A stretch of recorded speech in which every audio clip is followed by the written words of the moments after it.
श्री शिवाय नमस्तुभ्यम। अध्याय 11 प्रारंभ। नारद जी ने पूछा, पूज्य पिताजी, दृढ़तापूर्वक उत्तम व्रत का पालन करने वाले दक्ष ने तपस्या करके देवी से कौन सा वर प्राप्त किया था कि वे देवी किस प्रकार दक्ष की कन्या हुई?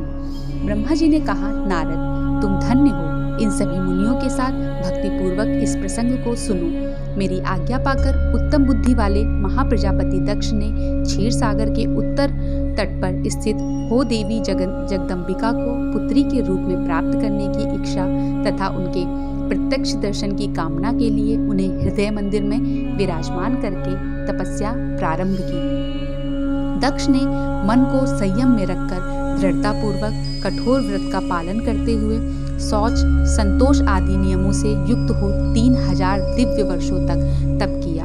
वे कभी जल पीकर रहते, कभी हवा पीते और कभी सर्वथा उपवास करते थे। भोजन के नाम पर कभी सूखे पत्ते चबा लेते थे। मुनिश्रेष्ठ नारद तदंतर यम नियम आदि से युक्त हो जगदम्बा की पूजा में लगे हुए दक्ष को देवी शिवा ने प्रत्यक्ष दर्शन दिया। जगन्मयी जगदम्बा का प्रत्यक्ष दर्शन पाकर प्रजापति दक्ष ने अपने आप को कृतकृत्य माना। वे कालिका देवी सिंह पर आरूढ़ थीं। उनके अंग कांति श्याम थी, मुख बड़ा ही मनोहर था। वे 4 भुजाओं से युक्त थीं और हाथों में वरद, अभय, नील, कमल और खड़ग धारण किए हुए थी। उनकी मूर्ति बड़ी मनोहारिणी थी। नेत्र कुछ कुछ लाल थे। खुले हुए केश बड़े सुंदर दिखाई देते थे। उत्तम प्रभा से प्रकाशित होने वाली उन जगदम्बा को भलीभांति प्रणाम करके दक्ष विचित्र वचन वालियों द्वारा उनकी स्तुति करने लगे। दक्ष ने कहा, जगदम्ब, महामाये, जगदीशे, महेश्वरी, आपको नमस्कार है। आपने कृपा करके मुझे अपने स्वरूप का दर्शन कराया। हे भगवती आदि, मुझ पर प्रसन्न होइए। शिव रूपनी प्रसन्न होइए। भक्त वरदायिनी प्रसन्न होइए। जगन्माय, आपको मेरा नमस्कार है।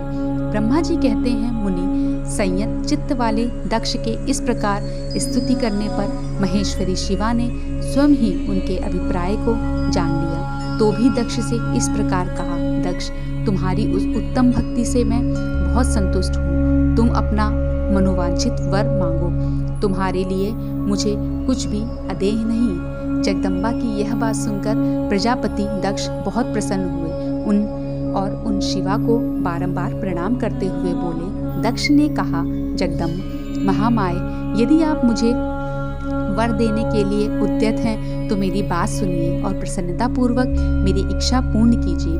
मेरे स्वामी जो भगवान शिव हैं, वे रुद्र नाम धारण करके ब्रह्मा जी के पुत्र रूप से अवतीर्ण हुए हैं। वे परमात्मा शिव के पूर्ण अवतार हैं, परंतु आपका कोई अवतार नहीं हुआ। फिर उनकी पत्नी कौन होंगी? अतः शिवे, आप भूतल पर अवतीर्ण होकर उन महेश्वर को अपने रूप लावण्य से मोहित कीजिए।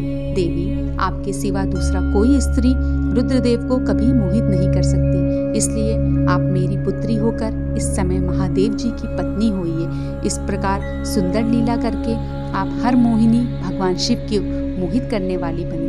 देवी, यही मेरे लिए वर है। यह केवल मेरे ही स्वार्थ की बात हो ऐसा नहीं सोचना चाहिए। इसमें मेरे ही साथ संपूर्ण जगत का भी हित है। ब्रह्मा, विष्णु और शिव में से ब्रह्मा जी की प्रेरणा से मैं यहाँ आया हूँ। प्रजापति दक्ष का यह वचन सुनकर जगदम्बिका शिवा हंस पड़ी और मन ही मन भगवान शिव का स्मरण करके यूं बोली। देवी ने कहा, तात प्रजापति दक्ष, मेरी उत्तम बात सुनो। मैं सत्य कहती हूँ। तुम्हारी भक्ति से अत्यंत प्रसन्न हो तुम्हें संपूर्ण मनोवांछित वस्तु देने के लिए उद्यत हूँ।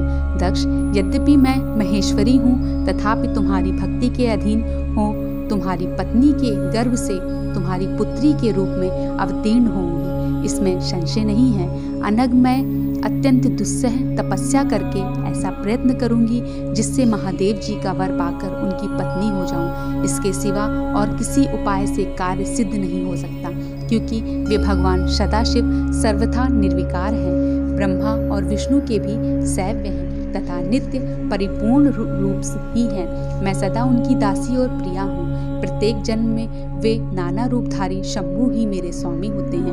भगवान सदाशिव अपने दिए हुए वर के प्रभाव से ब्रह्मा जी की भ्रुकुटी से रुद्र रूप में अवतीर्ण हुए हैं। मैं भी उनके वर से उनकी आज्ञा के अनुसार यहाँ अवतार लूंगी। तात, अब तुम अपने घर को जाओ। इस कार्य में जो मेरी दूती अथवा सहायिका होगी उसे मैंने जान लिया है। अब शीघ्र ही मैं तुम्हारी पुत्री होकर महादेव जी की पत्नी बनूंगी। दक्ष से यह उत्तम वचन कहकर मन ही मन शिव की आज्ञा प्राप्त करके देवी शिवा ने शिव के चरणान बिंदु का चिंतन करते हुए फिर कहा, प्रजापते, परंतु मेरा एक प्रण है, उसे तुम्हें सदा मन में रखना चाहिए। मैं उस प्रण को सुना देती हूँ, तुम उसे सत्य समझो, मिथ्या न मानो। यदि कभी मेरे प्रति तुम्हारा आदर घट जाएगा तब उसी समय मैं अपने शरीर को त्याग दूंगी, अपने स्वरूप में लीन हो जाऊंगी अथवा दूसरा शरीर धारण कर लूंगी। मेरा यह कथन सत्य है। प्रजापति, प्रत्येक सर्ग या कल्प के लिए तुम्हें यह वर दे दिया गया है। मैं तुम्हारी पुत्री होकर भगवान शिव की पत्नी होंगी।